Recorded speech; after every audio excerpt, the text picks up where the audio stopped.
Hi everybody.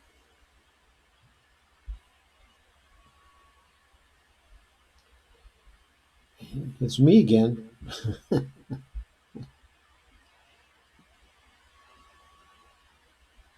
Hi Kay. Nice to see you. And hi Jim. It's good to see you too. And there's my daughter. Hi honey. Great to see you. Steve Wolfbrandt. Hi Steve. And Dolores Piers. And Bonnie, my other honey. Hi Bonnie.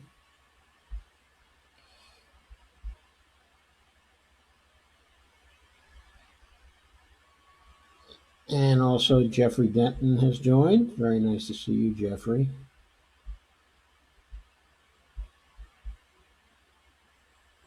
I think I have a few other people who have joined, but I haven't had a chance to see them yet. But I'm sure I'll see them soon. Okay, so what I want to do tonight is I want to go over a bunch, okay, of news items, spending minimal time on each one, getting through those as quickly as I can, and then moving to discuss a potentially harmful bipartisan budget process bill. Okay, but I'll do that last since that's going to be the most substantial of the discussions, okay, that I give. So let's start. And I'm going to start by sharing things. Oh, look, I'm just sharing me on Facebook. Well, we can stop that. Okay, Popular Resistance had an article by Kevin Zeese and Margaret Flowers, his longtime partner. The title of the article is "The World Demands Us Out of the Middle East. Will the U.S. Listen?" So you've probably heard, okay, that Iraq has asked us to get out. And there are millions of people protesting, okay, across the Middle East. Uh, okay, essentially, literally millions of people across the Middle East, okay, and in Iran also. And they're asking us to get out. So the question being raised here is it's a very simple question, basically. And that question is what right do we have to be in Iraq when the government of the country wants us out and where huge numbers of people also want us to be out?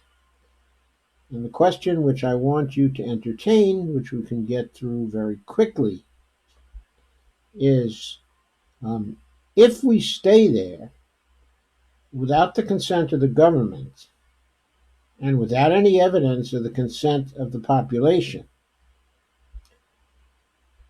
have we not become the aggressors there? Are we not violating international law by refusing to get out? Now, Mike Pompeo, our Secretary of State, has responded to requests by simply refusing to get out. The issue here is do we have the right to do that? Put simply, I certainly don't think we have the right to do that. But I think we ought to get out as fast as our legs can carry us. Okay, we ought to get out of Iraq anyway. There are some other governments there that still want us in. There's room for debate as to whether it's really advisable for us to have any presence in the Middle East at this point, okay, at all. We've been there for a very long time. There's little evidence that we've done any good during the last 20 years or so there. So, the question again is are we the aggressors there? Shouldn't we end our aggression and get out? That's the first item I wanted to share with you. And the second one is from an article by Dean Baker, written for Common Dreams on January 21st, 2020. And Dean, who's a fine economist, titles his article, If Worker Pay Had Kept Pace with Productivity Gains Since 1968, today's minimum wage would be $24 on an hour. Summary here says that's $48,000 per year, but it isn't $48,000 per year because there are 2,080 hours in a work year. So it's more like $50,000 a year, or something like that. 50,000 is a nice round figure, and somehow it seems a lot more than 48,000.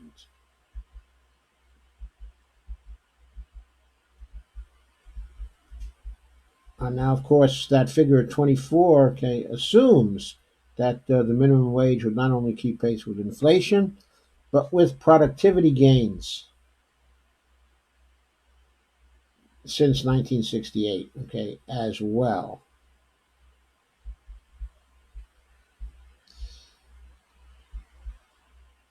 And there is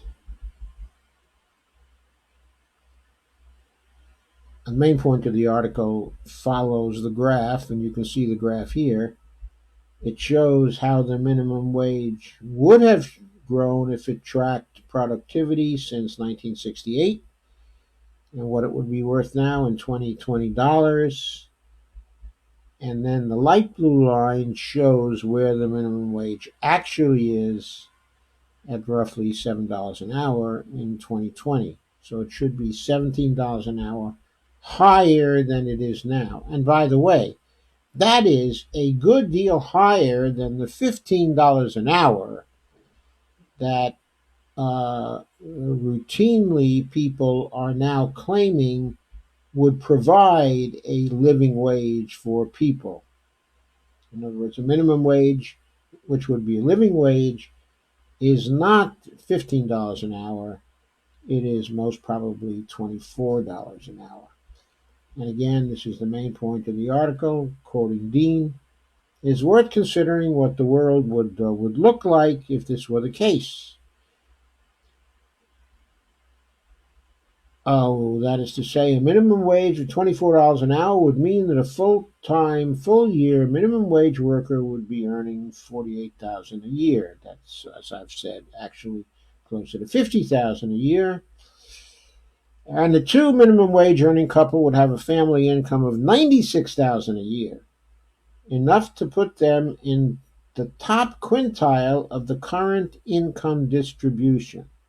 Okay. In other words, if we want to get rid of a good deal of the inequality in our society fast, it would be a good thing to have a federal job guarantee program that paid $24 an hour.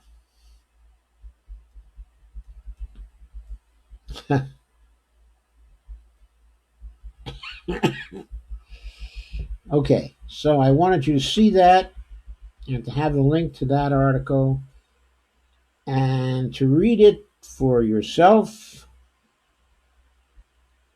There's a reference to a book by Dean Baker. Okay, the name of it, okay, is Rigged. It's a free book and you can download it.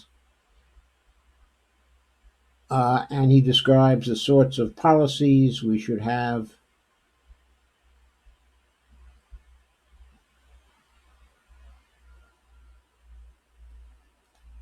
And he ends his article by saying that is a much longer story. So, next, here's a new study, or the summary of a new study, which is published in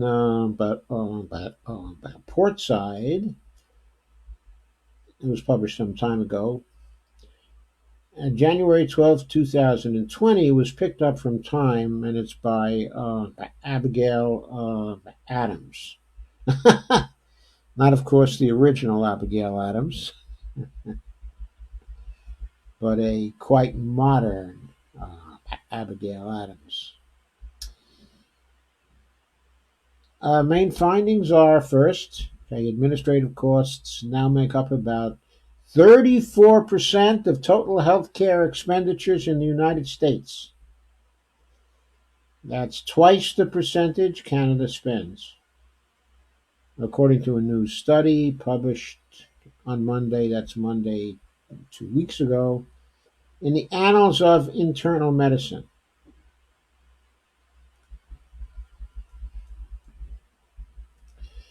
These costs have increased over the last 2 decades, mostly due to the growth of the overhead of our private insurers. The researchers examined 2017 costs and found that if the U.S. were to cut its administrative spending to match Canadian levels, the country could have saved more than $600 billion in 2017 alone. And one of the co-authors of the study, David Himmelstein, a professor at the CUNY School of Public Health, at Hunter College, and Dr. Himmelstein said, the difference between Canada and the U.S. is enough to not only cover all the uninsured, but also to eliminate all co-payments and deductibles, and to amp up home care for the elderly and disabled, and frankly, says Himmelstein, to have money left over, quote unquote.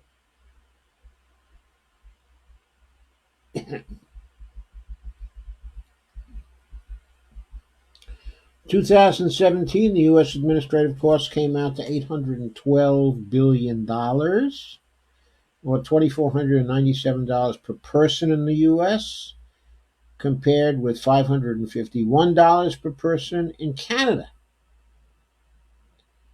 That's according to the Annals study. Along with Himmelstein, co-authors Steffi Woolhandler, who's almost always a co-author, of David. She is a doctor, as well, and she is a professor at CUNY as well. And also Terry Campbell, Terry Campbell, examined administrative costs for insurance companies and government agencies that administer health care, as well as costs in 4 settings: hospitals, nursing homes, home care agency, and hospices, and also physician practices. And they detail the numbers for each of these, in this article. The insurance overhead accounted for most of the total increase in administrative spending in the United States since 1999, according to the study. While the share of Americans covered by commercial insurance plans has not changed much, private insurers have expanded their role as subcontractors, handling what are known as managed care plans for Medicaid and Medicare.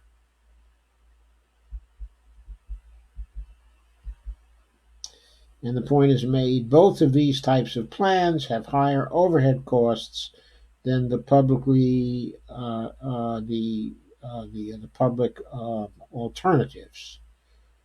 And we're talking here about the Medicaid plans and the Medicare Advantage plans. And quote from Himmelstein, he said at the time, quote, "We were struck and frankly hadn't expected it until we delved into the data by the huge increase in insurance overhead. And the Center for American Progress, which, as some of you may know, is basically Hillary Clinton's own think tank. The people who run it are people who have been in her stable for a long time, have identified ways to reduce administrative costs without moving the U.S. to a single-payer healthcare system. But Himmelstein says his study shows that a public option that preserves private insurance wouldn't provide the same savings as a traditional single-payer system. He says, quote, "We could streamline the bureaucracy to some extent with other approaches, but you can't get nearly the magnitude of savings that we could get with single-payer. In fact," he says, "if the Medicare public option," that's a quote, "if the Medicare public option includes the Medicare Advantage plans, it's actually conceivable that the public option would increase the bureaucratic costs." So he charges that. That's a charge. Uh, some background on Himmelstein, okay, and Woolhandler. They did the original study on administrative costs in 1999. When estimating the physician's administrative costs, they relied on a 2011 study of time spent by physicians and their staffs in interacting with insurers. So, in other words, the estimated costs would be higher if the time spent by the physicians in interacting with the insurers had increased since 2011. I suspect, and I think we all suspect, that has been the case.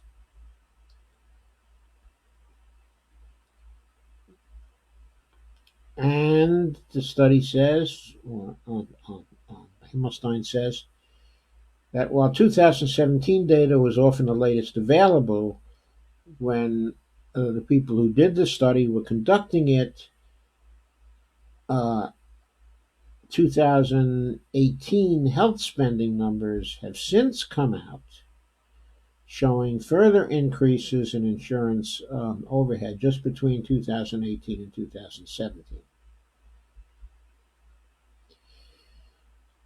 And again, Himmelstein says we can afford by universal coverage with a single payer plan. Not simply universal coverage, but first dollar coverage for everybody in our country if we adopted a single payer Medicare for all approach. Now, Himmelstein, okay, and Woolhandler, it should be noted, are founders of the Physicians for National Health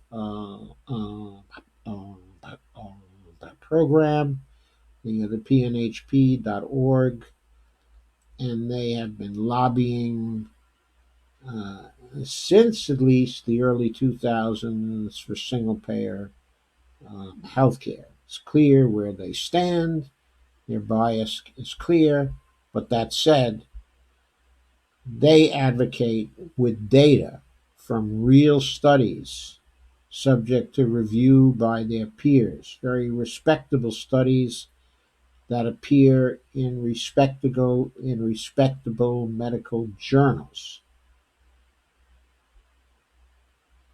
They do not blog, generally speaking. We're not talking about people who are bloggers here.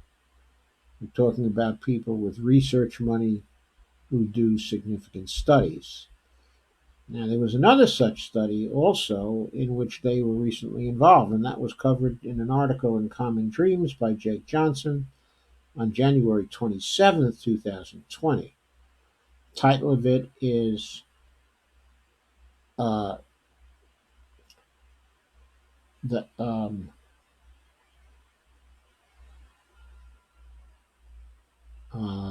back, back, back. What patients need, okay, is Medicare for all. A new Harvard study shows even those with private insurance can't afford care. And then there's a photo of a bill which is past due. Very common system. And the central finding of the study is that the for-profit U.S. healthcare system is so broken that a growing number of people who are fortunate enough to have private insurance coverage are still unable to afford doctor visits and other essential services due to soaring costs, leaving a larger number of Americans with unmet medical needs today than there were 2 decades ago. That's a central finding of a new study by Harvard University researchers published Monday in the peer-reviewed Journal of the American Medical Association, Internal Medicine, examining 20 years of government data between 1998 and 2017. Now, the key thing here is that the study found that despite a major expansion of insurance coverage in the U.S., during that period, most significantly through the 2010 Affordable Care Act, most measures of unmet needs for physician services have shown no improvement, and financial access to physician services has actually decreased, unquote. That's a quote, except for the actually that I added in there. The study's authors noted that the rise of narrow networks, high deductible plans, and higher copays has contributed to the growth of unmet but the growth of unmet but,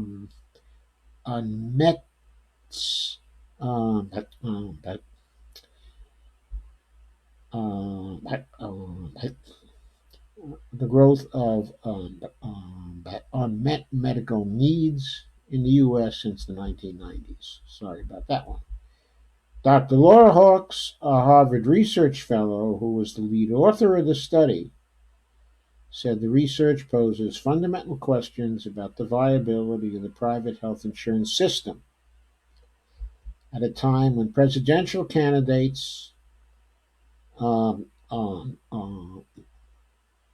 Congress members, also physicians, and nurses, much of the U.S. public support a transition to a single-payer system, such as Medicare for All. The study found that overall the share of adults aged 18 to 64 who were unable to afford to see a doctor rose by nearly a third, from 11% to 16% between 1998 and 2017. And among adults with health insurance, there was a 60% increase, 7% to nearly 12%. In inability to afford a doctor visit. In 2017, the proportion of persons with cardiovascular disease who are unable to afford a physician visit was 25.6%, 5.9 percentage points higher than in 1998. So in the more than 20 years that have passed since then, that situation has gotten worse by 5.9 percentage points in spite of the passage of the Affordable Care Act, the vaunted Affordable Care Act that was supposed to be so successful when it passed, so promising, that the Democrats on the floor of the Congress celebrated when they passed that act.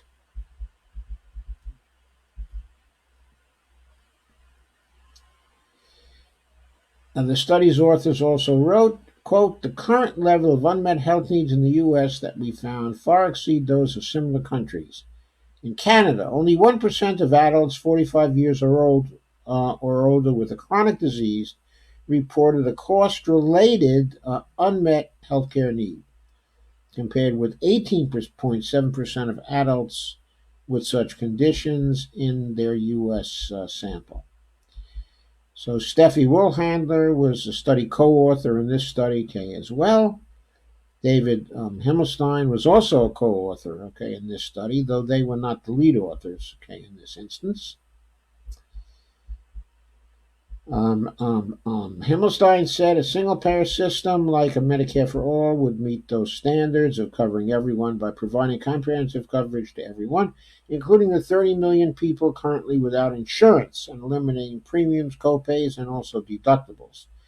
I believe that it's incorrect to estimate that only 30 million people don't have insurance.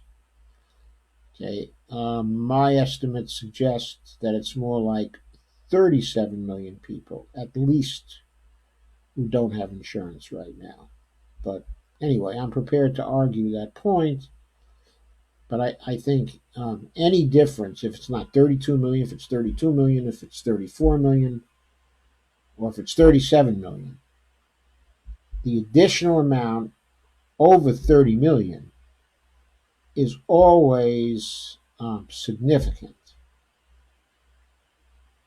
Always is. Because one out of something like 879 people who don't have insurance are going to die each year. Some aspects of healthcare are improving, but death rates are actually rising, and we're mostly moving backwards on the health and healthcare of working age adults, said Himmelstein. Single payer reform, like the Medicare for All reform that eliminates financial barriers to care, is what patients need. So we've just gone through two studies that are a big boost to Bernie Sanders' campaign and to the legislative hopes of a Medicare for All bill and eventual passage, okay, of such a bill. So I thought that would be important to you, and that's why I included it. And I still have a few other quick ones to go through, and then the longer discussion. So first, there's an article from January 26th, also by Common Dreams. That one was written, by Andrea Germanis. And the title of that is Big Moneyed Interests Are Getting Very Nervous. Sanders lead in New Hampshire poll. And the short, brief statement at the beginning, they're looking at recent polls, Sanders said, and they're saying, quote, "Oh my God, Sanders can win." And yes, oh my God, he can win.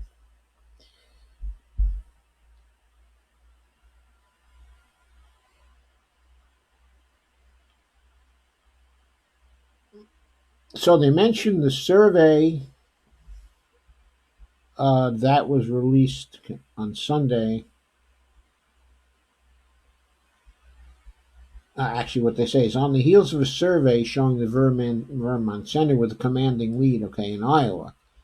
I think they're talking about the one that showed him with the 7-point lead of 25 to 18.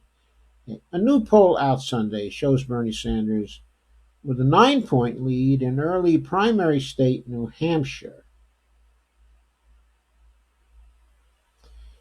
According to the CNN poll conducted by University of New Hampshire, Sanders captured the support of 25% of likely primary goers, up 4 points since October. Joe Biden came in second with 16%.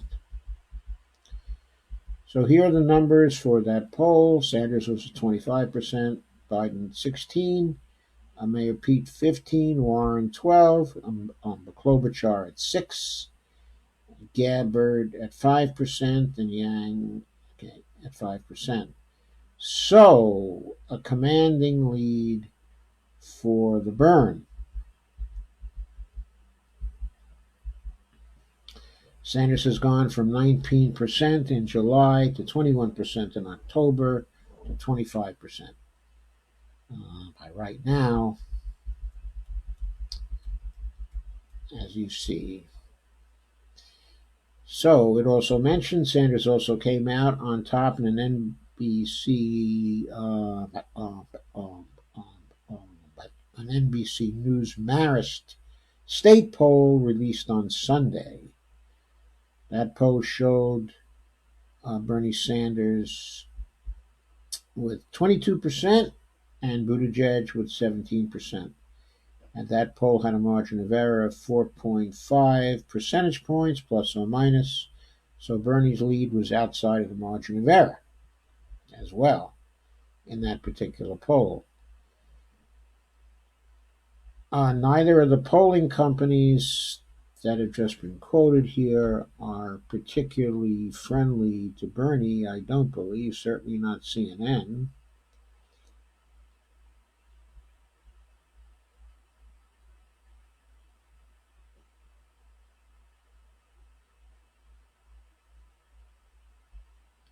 It was a CNN, okay, and UNH poll, so maybe it was a little more objective than some of the others, because the University of New Hampshire is certainly better.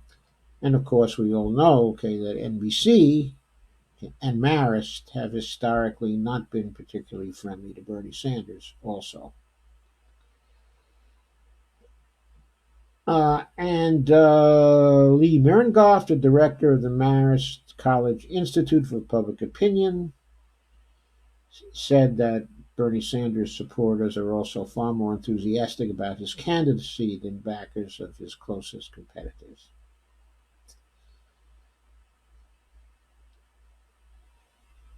And then there are tweets from Michael Moore, which are quoted here. I'm not going to go through them. And the rally, okay, at Ames, Iowa, which, by the way, was a wonderful rally. I saw that. That was a wonderful rally.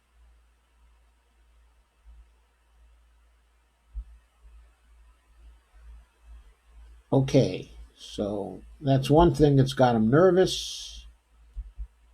And guess what? A new Iowa poll also appeared. Okay, leading by 9 in new Iowa poll, Sanders says his campaign is worst nightmare of Trump and the billionaire class. That article appeared today in Common Dreams. It's by Jake Johnson, their staff writer.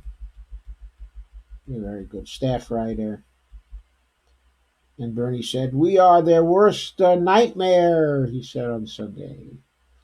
As a new Iowa poll showed, the Vermont senator leading the 2020 Democratic field by 9 points, just a week ahead of the February 3rd caucus. And this one quotes the Emerson 7 Manu survey. And the Emerson poll is generally more friendly to Sanders than some of the other polls.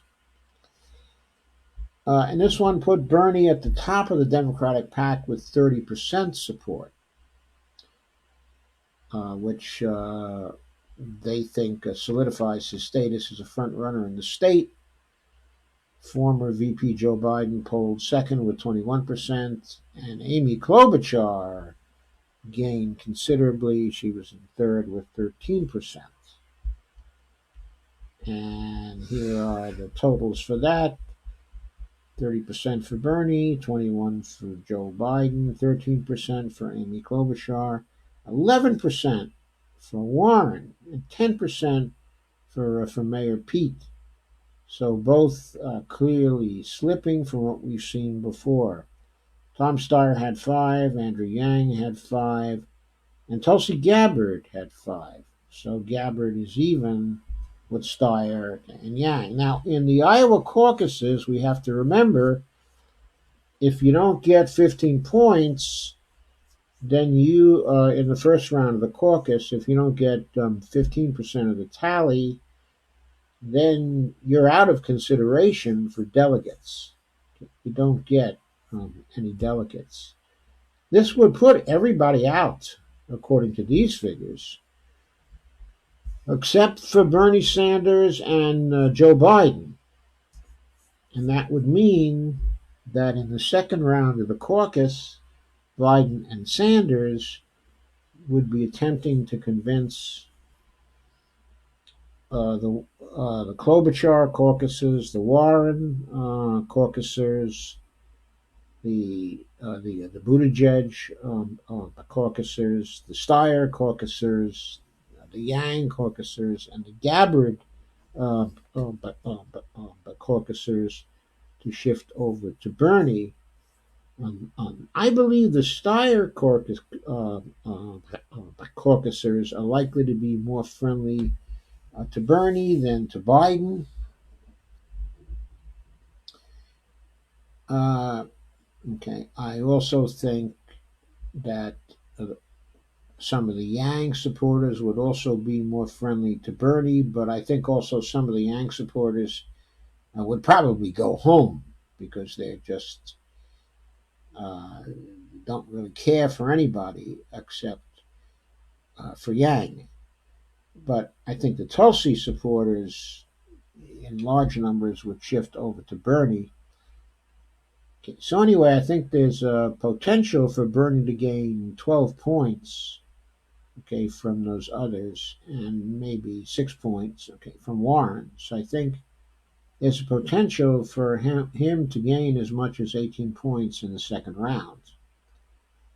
Now, I think probably Joe Biden could gain maybe 15 points himself, but that would still leave Joe Biden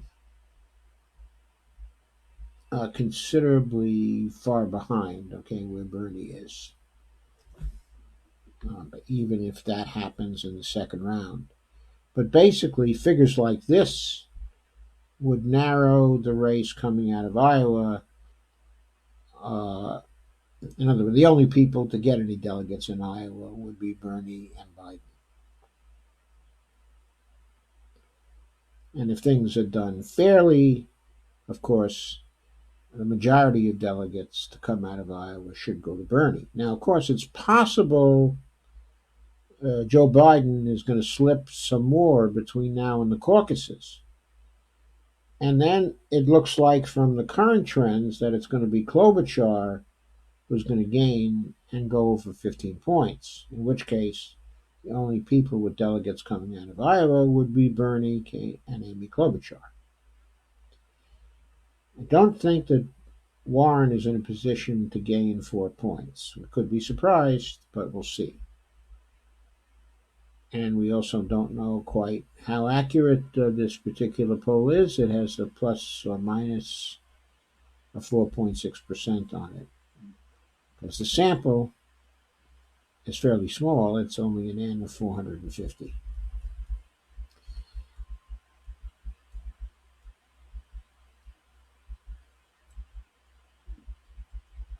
So that's all I wanted to call your attention to there. Bernie appears to be surging in New Hampshire, surging in Iowa, and to have substantial leads in both states, okay, at this point.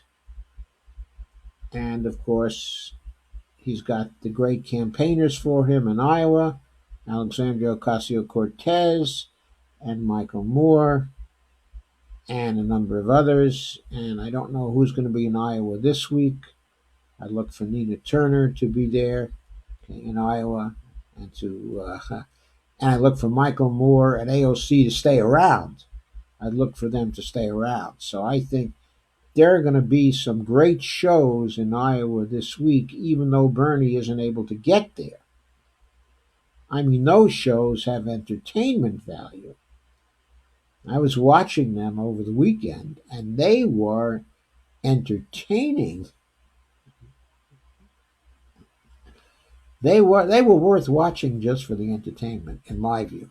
Of course, I suppose you have to like Bernie, so I'm pretty biased about that. Okay, so now let's get to the main topic of the day, which is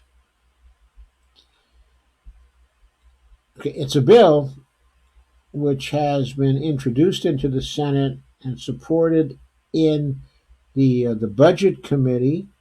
And remember, Bernie Sanders is the ranking member of the Budget Committee.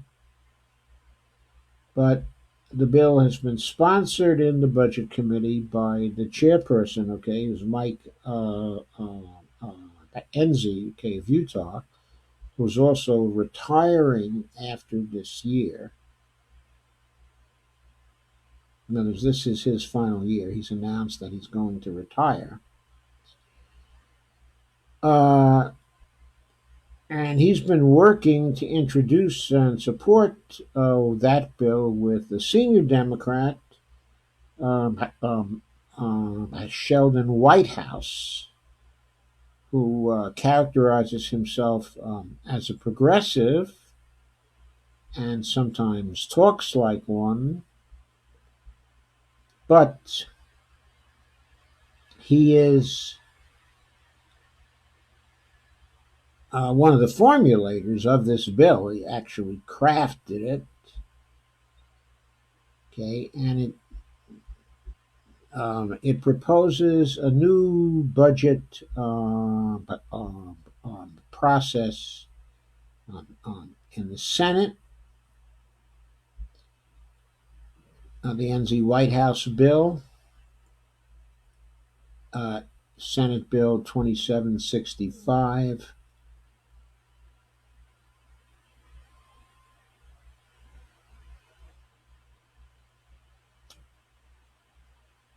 would shift the congressional budget resolution.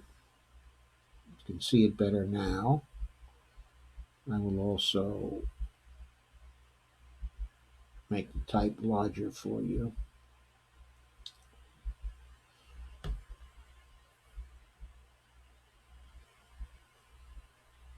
The article says it would alter.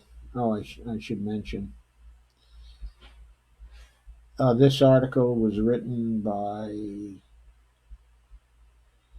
some people from the Center on Budget and Policy Priorities, Richard Kogan and Joel Friedman.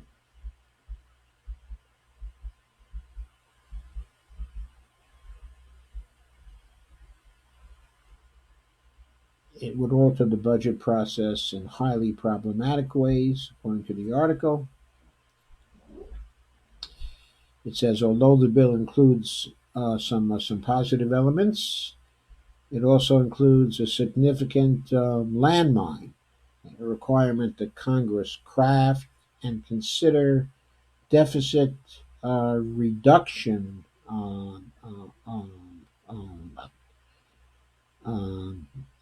legislation under expedited reconciliation procedures if the CBO finds that the debt projection, that the debt projection for the final year, okay, of the budget period,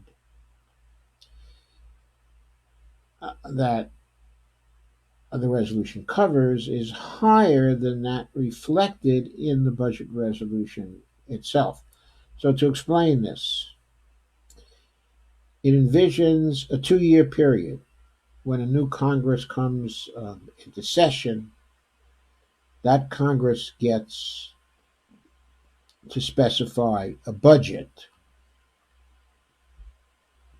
The assumption here is that it will specify both spending and also taxation, okay, in one bill.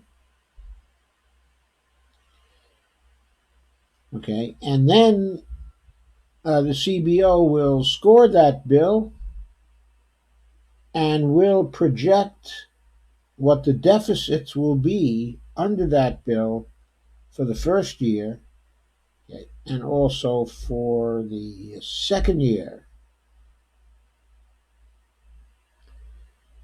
Okay, and if it should turn out that the debt, which is also projected both for the first and the second year, if it turns out, okay, that the debt for the second year is higher than the budget resolution actually projected, that in that case, when Congress gets to the second year, it has to consider reducing the deficit and do that using expedited by reconciliation procedures, which are those that only require a majority vote to pass.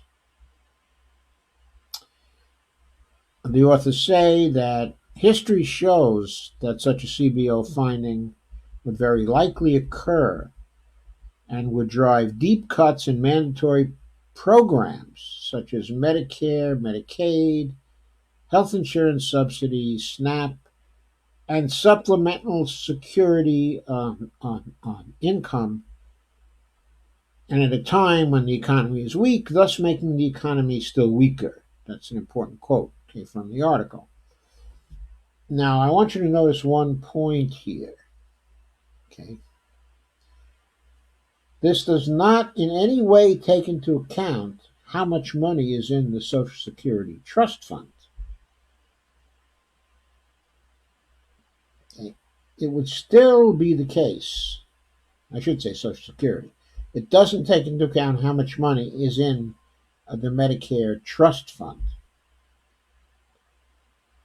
Okay, it doesn't take into account how much money is in the SSI Trust Fund. That does not matter. The only thing that matters is that Congress would be mandated to drive deep cuts in the mandatory programs uh, in Congress's in the appropriations of Congress during the second year.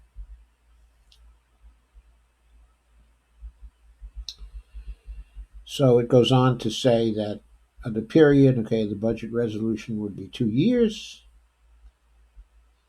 and it mentions February 15th as the date in the second year when CBO would calculate whether the debt, the ratio, the debt held by the public to GDP, in other words, the debt held by the public as a share of the economy, for the final year would exceed the ratio projected for that year that Congress had adopted a year earlier, and that such a CBO calculation would trigger a new and automatic process in order to reduce the deficit, okay, or at least the deficit that was projected for the second year.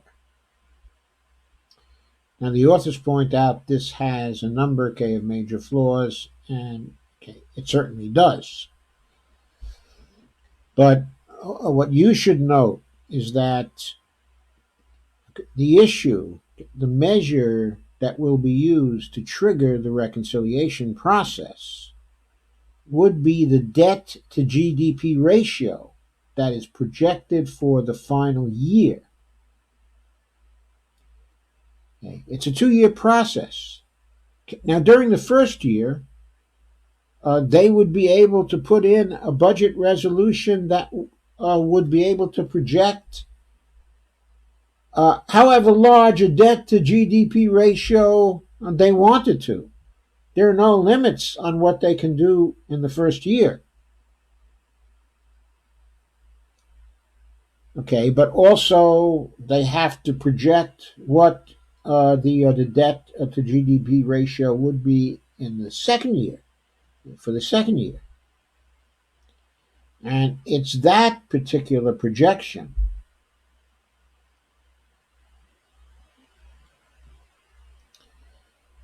that would trigger the reconciliation process. In other words, if that debt ratio is higher than the debt ratio which was initially projected at the beginning of the budget period for the second year, that would trigger the process of reducing the deficit. So the authors criticize that, okay, in a variety of ways. And I'll go through some of those in just a minute. But first, okay, I want to point out that I don't think the process which is being proposed here makes any sense at all, given the realities of federal funding. It's once again, it's a process that is tying what we should spend to a statistic which, from the standpoint of what we know about government financing, isn't relevant. In other words, the size of the debt to GDP ratio is not a relevant statistic for a monetary sovereign. And to use that as a benchmark in order to trigger an automatic process for spending cuts in the mandated spending of the federal government makes no sense at all. It's extremely dangerous. It can trigger depressions and also recessions. And to tie the hands of Congress with such a law, and I'm not saying it has to tie the hands of Congress, Congress can always repeal it, but even to propose it and to pass it and to use it as some kind of moral standard, saying to the new Congress of 2021, oh, you really should go with this process that we just passed for you in 2020, because this is a great thing to do, because it's going to ensure we reduce our deficits over time. Well, first of all, it's not going to ensure that. Okay. Why won't it ensure that? It won't ensure that because the measure of whether the deficit reduction process is to be triggered or not is whether the debt to GDP ratio is higher in the second year than was automatically that was actually projected by Congress in the first year of the resolution. Okay, of the best. There's a year one and there's a year two. When Congress goes into session, in year one, it passes a budget that's supposed to be applied to both years. Okay, but it appropriates on a year by year basis. All it does, is a projection for the second year. So the rule is that if the deficit for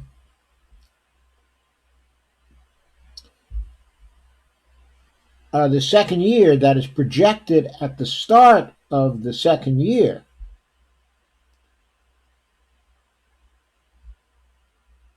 is higher than was originally projected,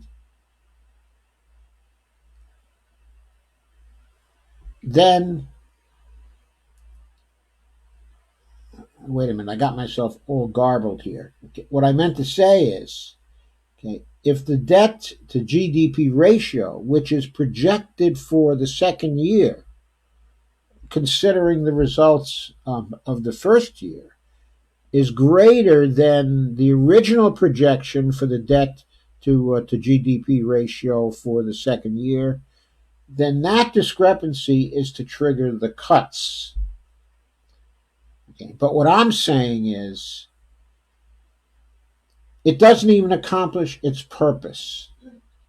And that's because it's perfectly possible for the deficit in the second year, or for the projected deficit in the second year, and the actual deficit in the second year to exceed what was originally projected, and to still have the debt to GDP ratio go down. Now you might ask, how could that happen? Well, it can happen in one of two ways if you get an administration that wants to work in these ways. Okay, let's say a Sanders administration comes in and it somehow decides that it doesn't want to do anything about this silly bill. It can easily get around the intent of the bill if it has control of the Congress. Specifically, if it has control of the Congress, it could pass a bill which mandates that the Federal Reserve top up the Treasury spending account in the amounts that would be needed for the Treasury to pay to pay back that portion of the national debt that was falling due during the period of the resolution, both for the first year and for the second year, to pay back the principal and also to pay any interest, okay, which had accumulated. Once the Federal Reserve complies with the mandate of the Congress to place that in the Treasury spending account, guess what? Over a period of 4 years, over a period of 2 years, there's something like $4 trillion in debt that would be paid off. So clearly, under normal circumstances, if high deficits are run both in the first year and the second year, you could still have a huge reduction in the debt to GDP ratio because you could have a highly stimulated economy that was generating full employment, and the economy would be greatly expanding, let's say by 5% a year or something like that, because it would be a booming economy. And you would also, at the same time, have $4 trillion or maybe $5 trillion of previous debt that was paid off through the mandate of Congress on the Federal Reserve. And suddenly the debt to GDP ratio starts to tank, starts to go way below the CBO calculation.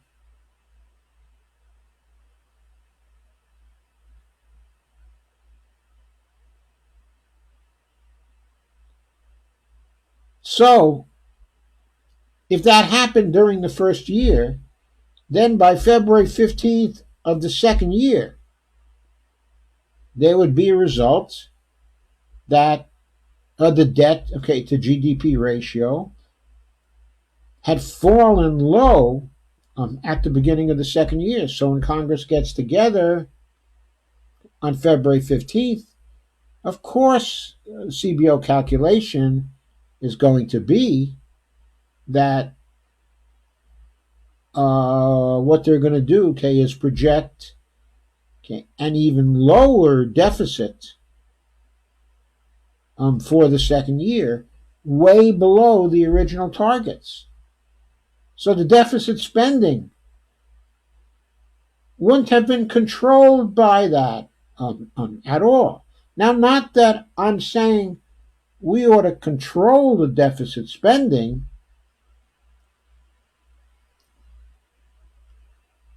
because I don't think our purpose should be to control deficit spending. It should be to control the real outcomes of the economy.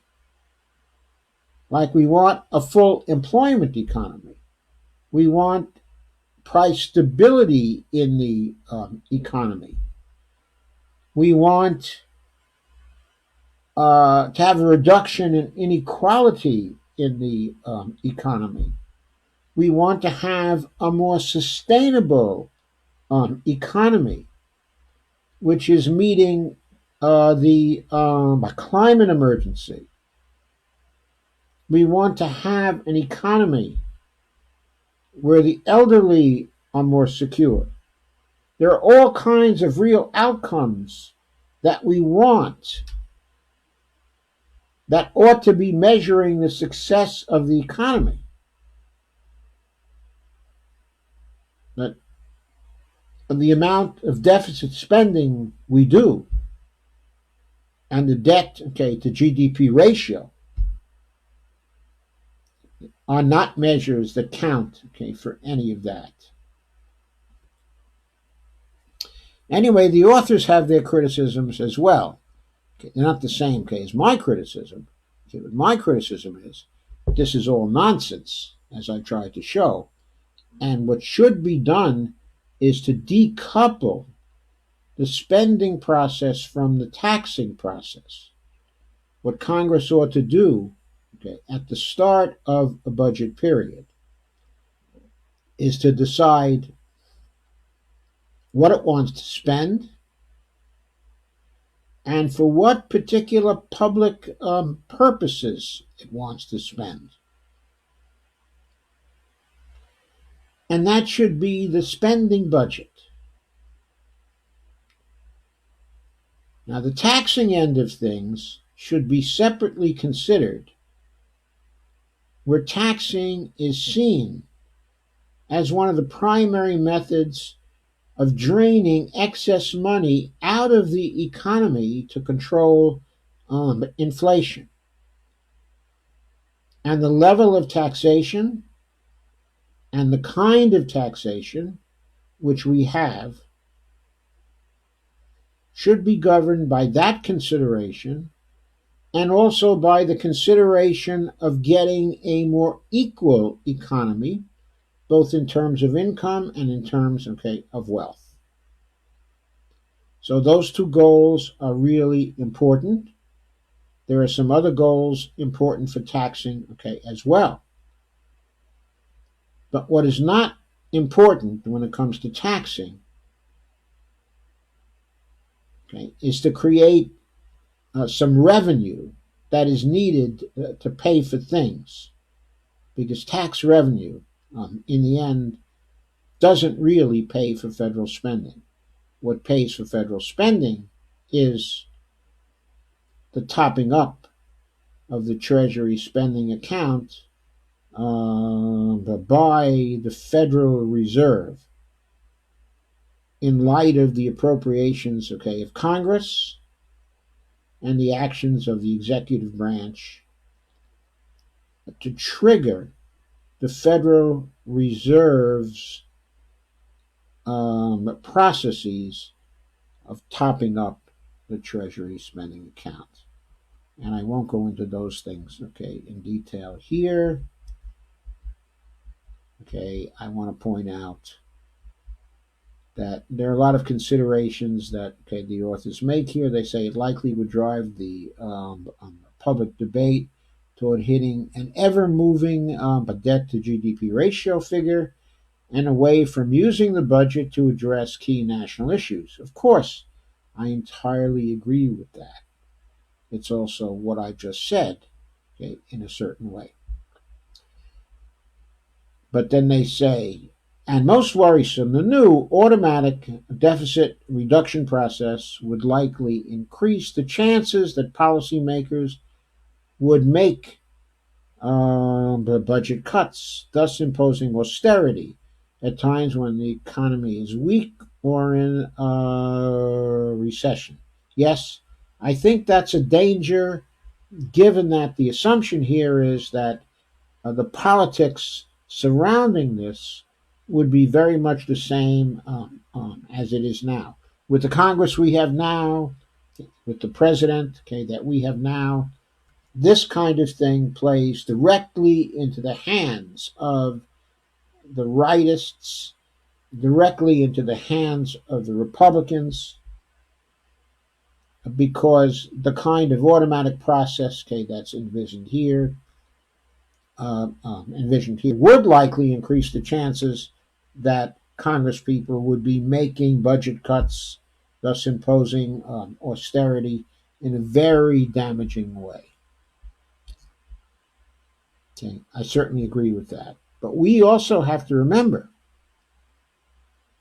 that we are striving as hard as we can to change that Congress and to change the leaders of the executive branch and the leaders of the Fed, for that matter, so that the kind of process which is envisioned here might have an entirely different sort of outcome. Nevertheless, the underlying principles of this bill are very, very bad because it does not separate the taxing programs of the federal government from the spending programs of the federal government. And rational decisions about how much of a deficit, to run and in what areas and targeted in which ways cannot be made without separating these two processes, which in a very real sense do not actually depend upon each other. They are not interdependent processes.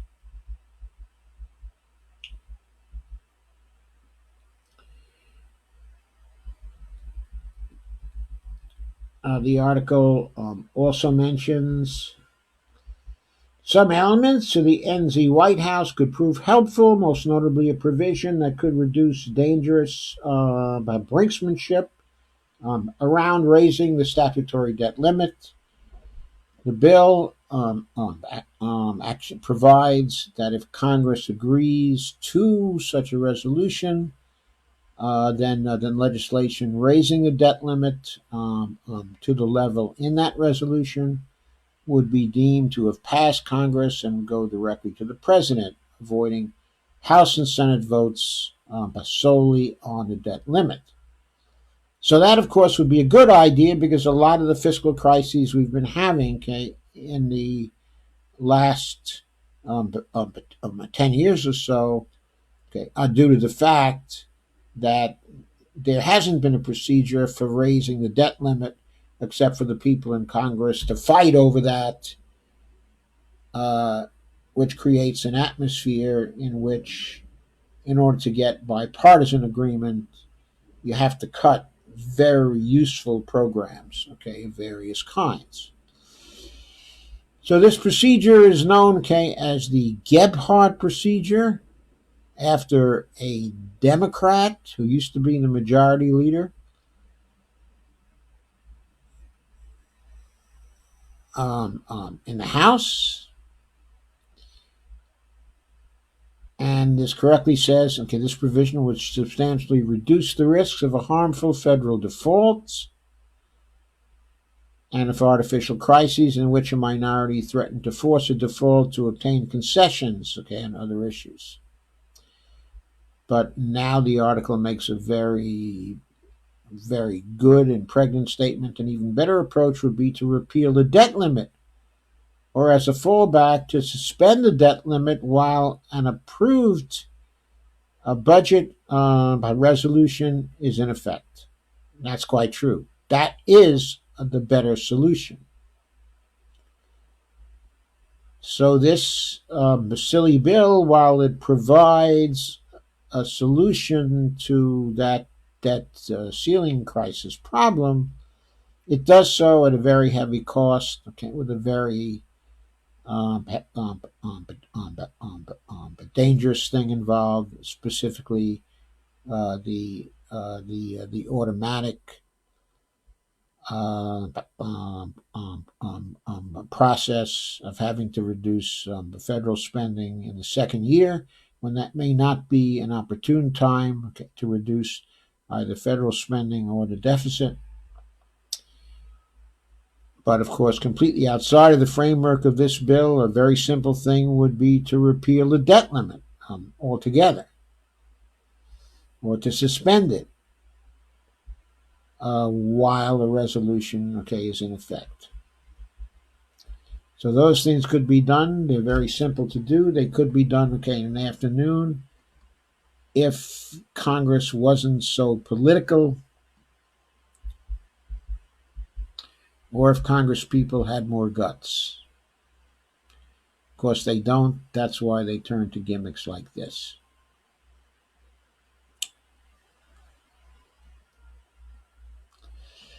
The NZ White House bill, as amended in committee, also affirms a GAO ruling that the Impoundment Control Act does not authorize the president to withhold funding that Congress has appropriated until the time period covered by the appropriation ends and the appropriation actually lapses. And that, of course, is directed at this president and his tendency to withhold funding that Congress has appropriated for various purposes, including shifting the program to other uses, which, of course, the GAO disapproves of and says is illegal. This bill would impose penalties on officials who allow that to happen. Okay. In addition, it requires the OMB to promptly report each apportionment of an appropriation that it makes or that an agency requests it to make.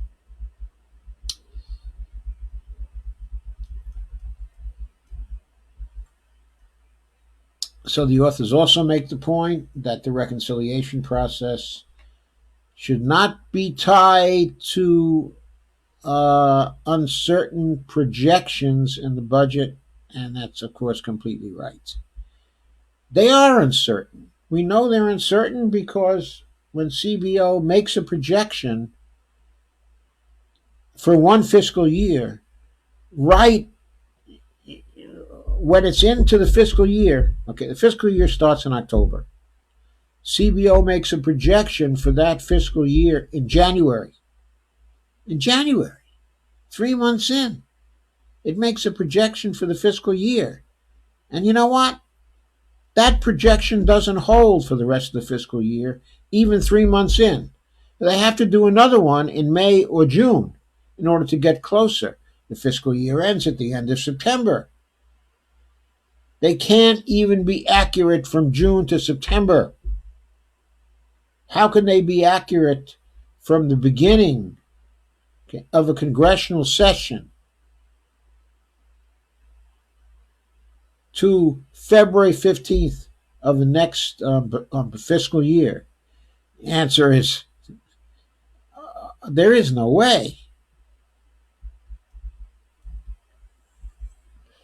And they cite here a number of reasons why the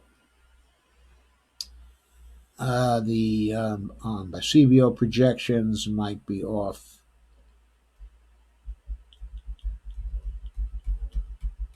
And okay, I'll allow you to read these in the article. All the objections, okay, are well taken. Then, okay, the discussion moves to what programs are at risk. It points out Congress can use reconciliation to change revenue and mandatory programs, except for Social Security. The largest of the mandatory programs, more or less in order, are Medicare, Medicaid, and CHIP, the Children's Health Insurance Program. Refundable tax credits like the Earned Income Tax Credit, the Child Tax Credit, the Affordable Care Acts, tax credits for the premium, civil service,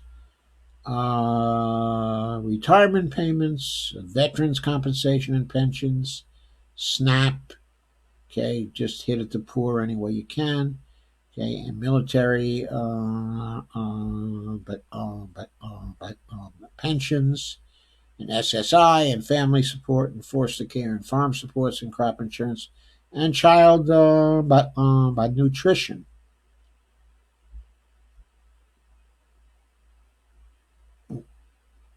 Okay, I noticed that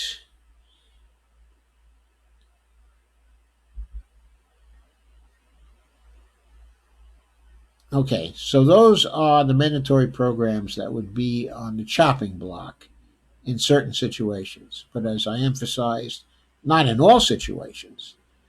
And the whole problem could be gotten around with some funny business that uh, that might be open to an enlightened executive branch in order to get around the silliness, okay, of this particular bill.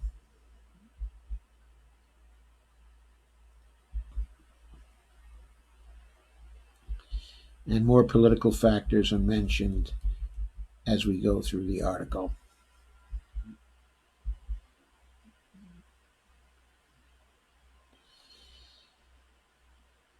And okay, the argument against this bill proceeds by asking the question: what if this process were in place for the last four of the budget resolutions that Congress adopted for fiscal years 2010, 2016, 2017, and 2018? And it points out that the last three would have generated a CBO calculation projecting a 10th year debt ratio above those in the budget resolutions, thereby triggering the auto reconciliation process, okay, in each case. Now, why did that happen in the last three of these years, but not in 2010?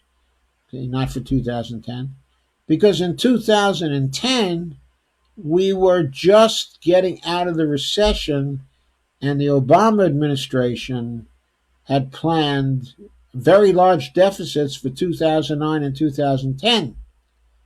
And because those deficits were so large, then the projections of CBO for the 10th year debt ratio were also very, very large. Because according to CBO, they didn't expect the debt, okay, to GDP ratio to shrink. But by the time we got to 2016, Obama had already legislated, with the help of others, of course, considerable austerity in the budget through efforts that he began in 2011. By 2016, the austerity measures were in place. And so if the deficits got a little out of control for 2016, 2017, 2018, or if, say, CBO made some erroneous assumptions about likely increases uh, um, increases in the debt to GDP ratio over the 10-year period of the projections, you would get this triggering of the auto reconciliation process in each case. And so they put down here the budget cuts that would have been expected in those years if the legislation had been in place and if the executive branch did not have the wits to outsmart the resolutions, okay, or did not have the support in Congress to outsmart them, okay, in the ways that I've suggested. It would have resulted in a $3 trillion cut for the 2018 budget resolution and a $1 trillion cut in the 2017 budget resolution and 5.5 for the 2016 budget. Or calculating this on an annual basis, it would have resulted in a $300 billion cut over each of 10 years. And the $300 billion times 10 totals the 3.0 trillion. For the 2017 budget resolution, it would have gone down to only $100 billion per year, okay, in projected cuts. And for the 2016 resolution, would have been $550 billion per year, okay, essentially projected. So to get to the 5.5 trillion.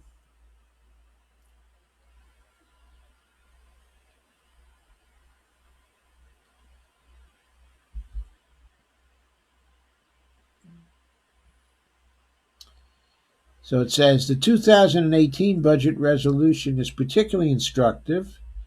It paved the way for the 2017 tax cut legislation, which increased the deficit. He should have said actually the projected deficit by an estimated 1.9 trillion over 10 years. So of course that would have triggered the 300 billion per year cut in the budget in order to compensate for that horrible tax cut.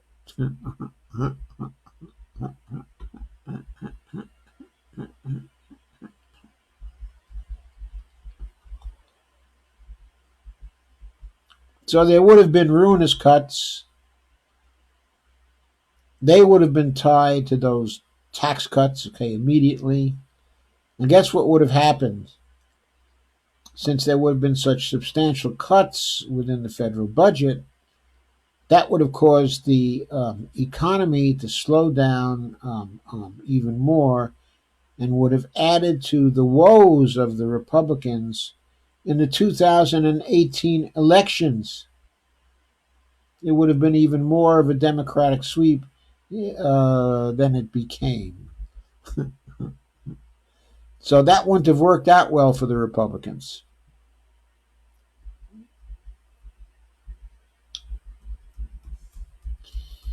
And the article includes by saying automatic austerity is unsound economic policy.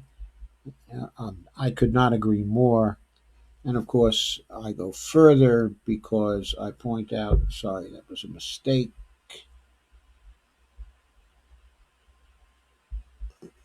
Okay, because I go further and I point out they should not even be budgeting in this way.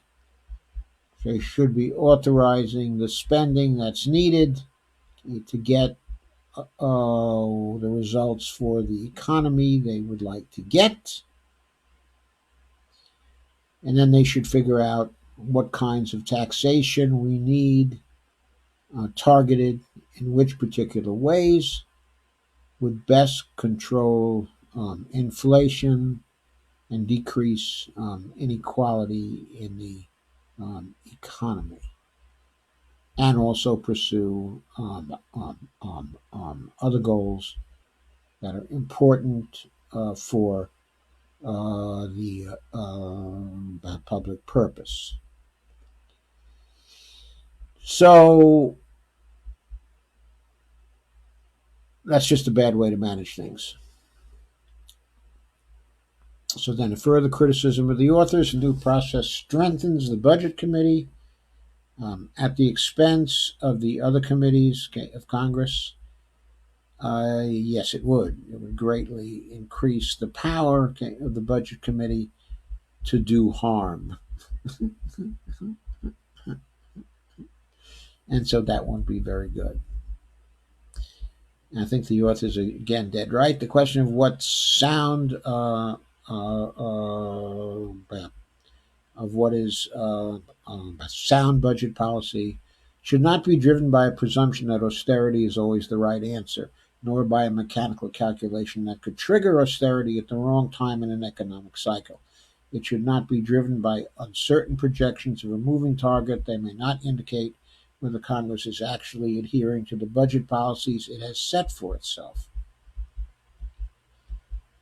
And then they have an appendix where they say why the CBO projections might go wrong, and they consider some special cases.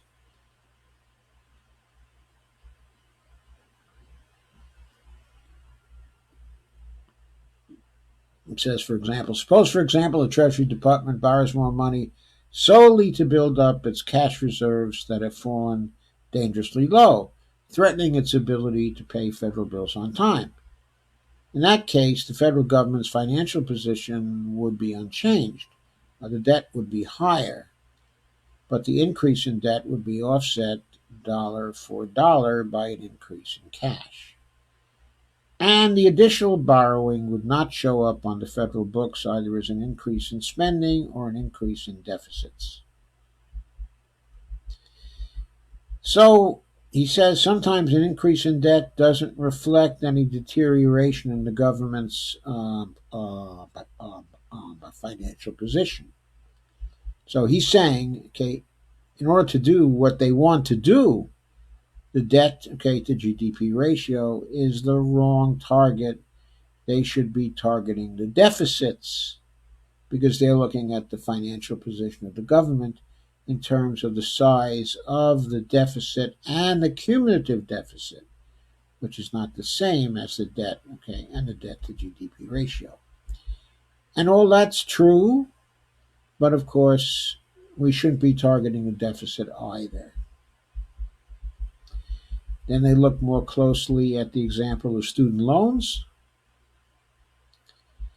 and I'm not going to go through that. Okay, it's very interesting.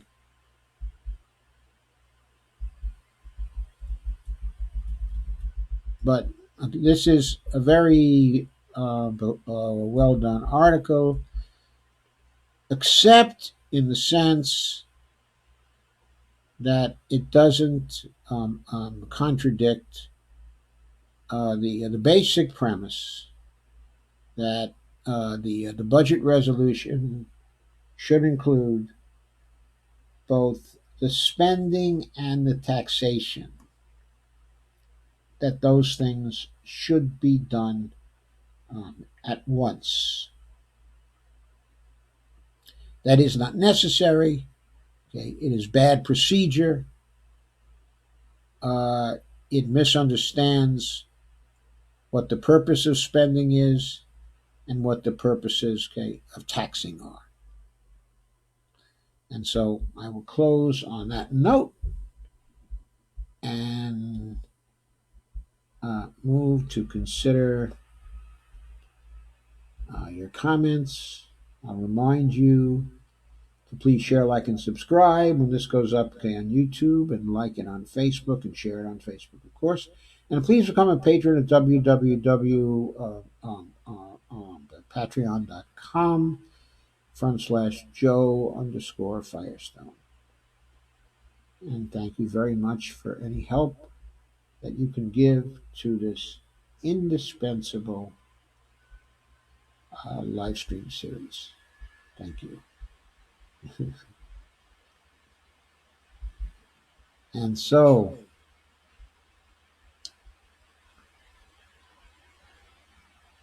let me now turn to your comments.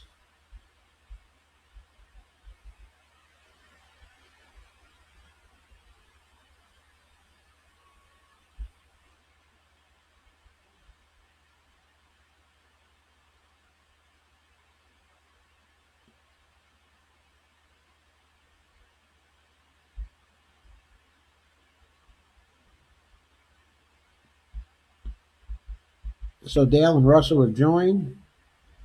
Kay says, is it Congress slash Senate,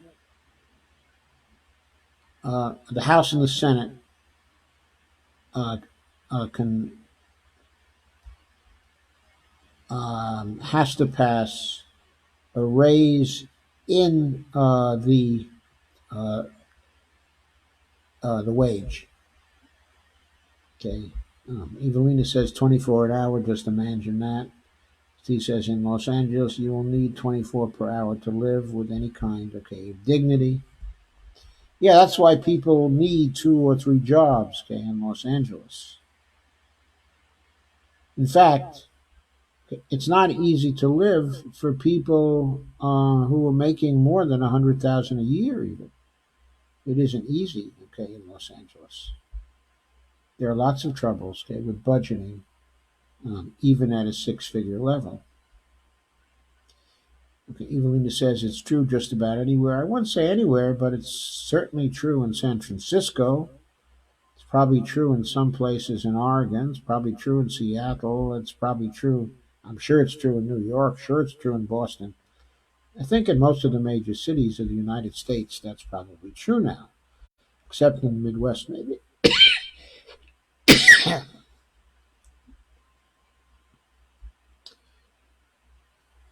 Lana says, I believe so, but to add, the federal job guarantee sets the wage floor. Yes, it would set the wage floor, if we pass the federal job guarantee program, because the private sector would have to meet and actually exceed the wage floor of the federal job guarantee, or people would quit and go work under the federal job guarantee program. So, yes, the federal job guarantee program sets a de facto minimum wage, but the minimum wage in existence now, the $7.25, okay, the federal minimum wage, was set by the Congress, by the House and the Senate, agreeing that $7.25 would be the minimum wage. Kay says, thank you for answering, Lana. Been so long. Been so long since it was raised. Yes, it was raised long ago. I think the last time was maybe 2008 or 2007. It's been a long time since the minimum wage was raised to 7.25, and it was a long time till they got to 7.25. Before that, Anna says yes, they love to drag their feet on this. Well, they do. That's because we don't have them under pressure.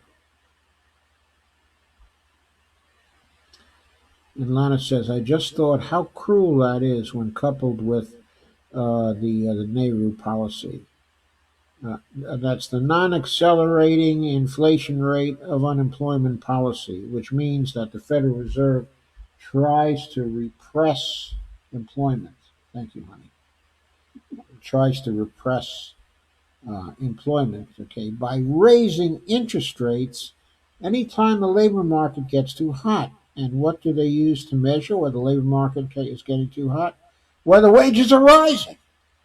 Then they drive interest rates up, and sometimes that causes a higher level of unemployment, which gets them to the non accelerating inflation rate of unemployment they want to see. Unfortunately, there's no such thing as a Nehru. It's a fantasy statistic. Okay, they used to think, okay, the Nehru was an unemployment rate of 5%. Well, we're now at what, 3.4%? And we still don't have real full employment. We still don't have it because the statistics are screwed up. They don't measure what they're supposed to measure, which is the desire of people to have a full time job at a living wage. That's what they should be measuring, but they're not.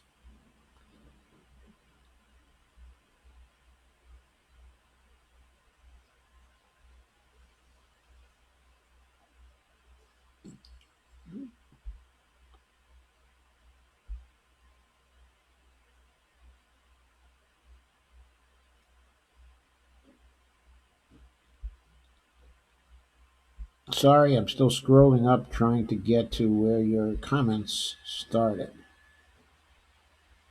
where I left off.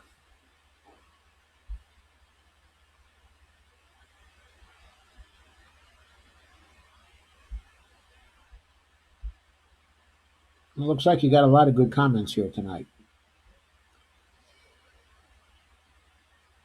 Steve says expanding SS, okay, and raising minimum wages, these things would spark our economy. Desperate people spend their money. Well, poor people spend money when they get it. They don't have to be desperate, they just have to be poor. And middle class people spend money also when they get it if they've been postponing consumption. Okay, says all the better to keep everybody working multiple jobs so they have no time to pay attention to politics. I thought for decades that was the whole point to trickle down. I've thought it had that function also, Kay. Not the only function it has, but that's one of them. And Matt Waldy has joined. Hi, Matt. Nice to see you here. And Gary Hauk has joined. And Steve says when poor people get a little extra money, they spend it. It's adrenaline to the economy. It's called the multiplier effect. Kay says, I know the ACA was a loser when it came, okay, from Mitt Romney to start with SMH. Yeah, Mitt Romney in Massachusetts.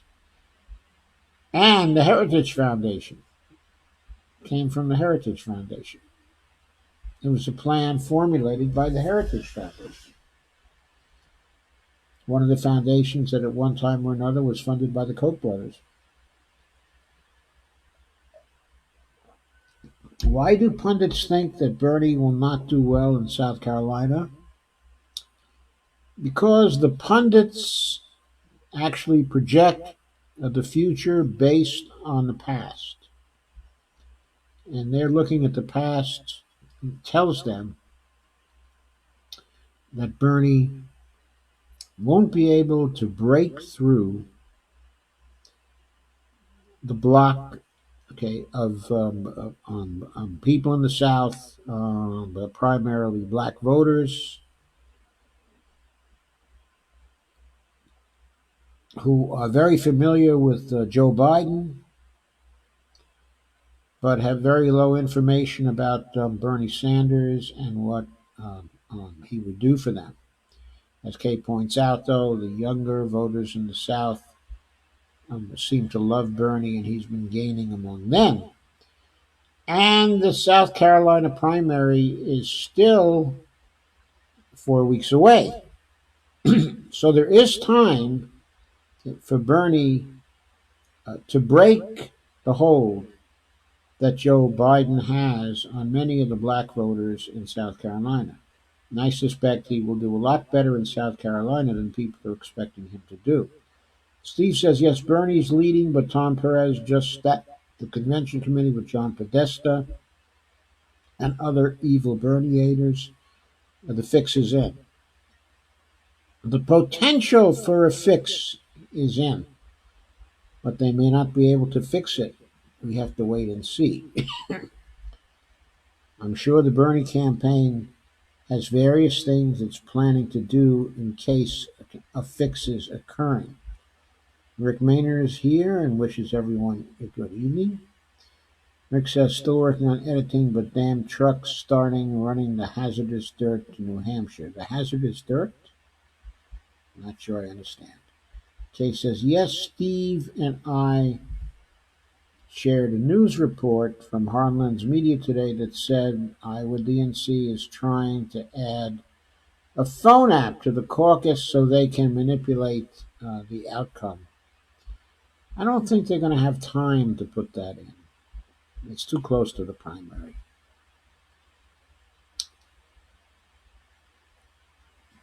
They won't be able to supply all the caucus rooms with the phone app.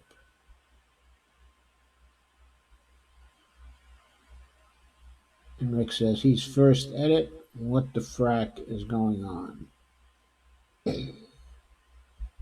Not sure what that's about, but I'll be looking at the YouTube after this is over.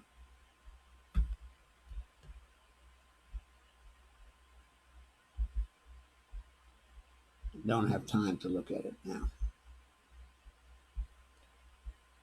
Let me make sure it doesn't go on automatically. That's Bo of the fifth column. I saw that today. That is a very good video. I watch Bo frequently.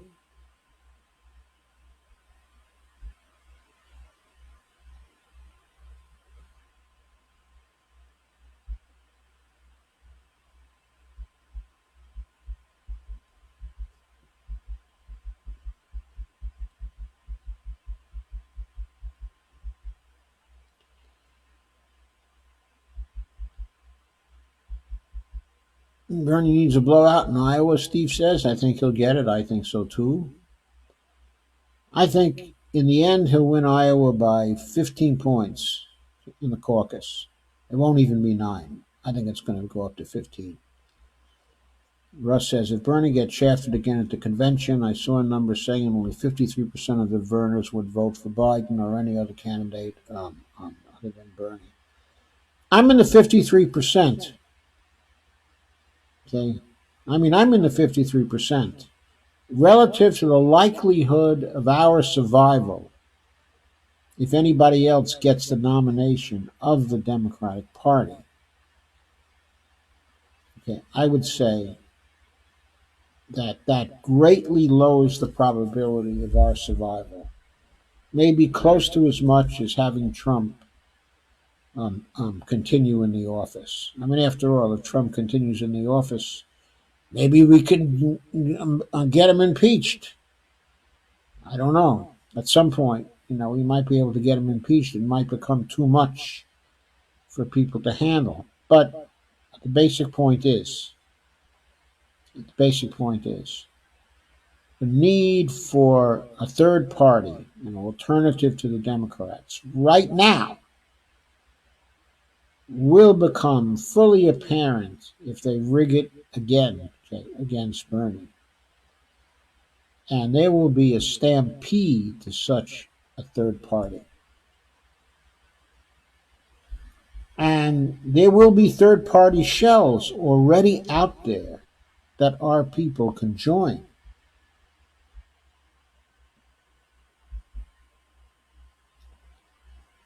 And they will be putting up national and local candidates that we will be able to vote for.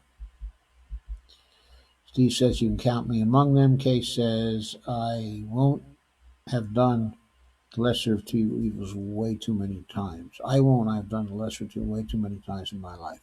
I think we all have, Kay. Jim says, hey, I am a campaigner.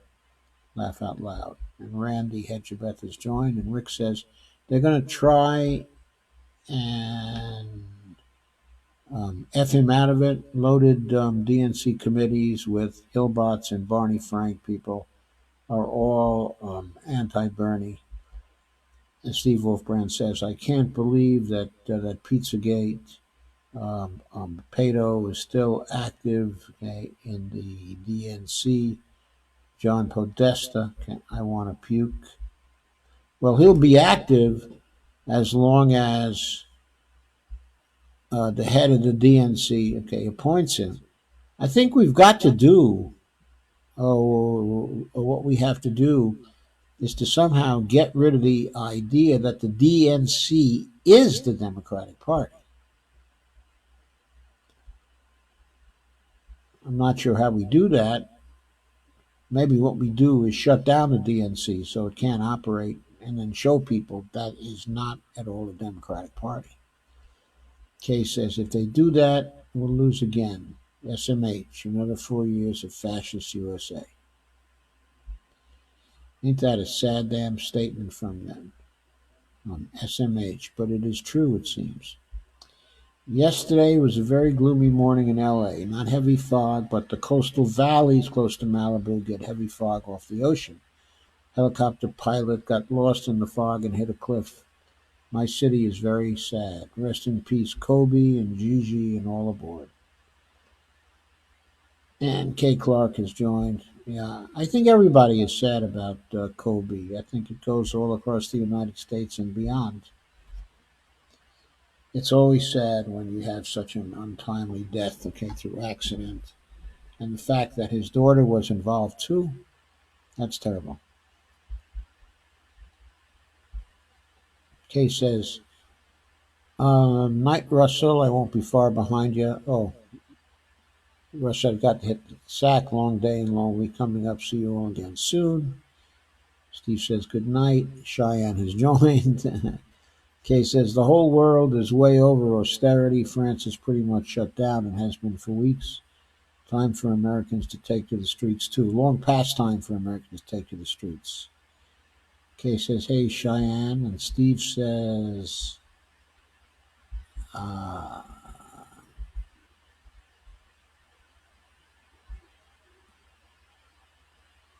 Steve says, I got to go. Good night, everybody.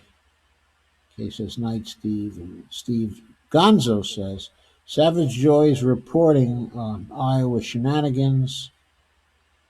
And Kay says, what is the link, Steve?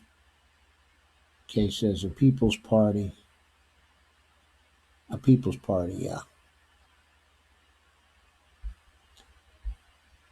A People's Party is right. Okay. I've gone through your comments now. Thank you for coming. Thank you for staying, those of you who are still here. I think that's the end of your comments, so I'll say good night, and I'll see you again tomorrow night. Have a very good night and a very good day, and I'll see you tomorrow.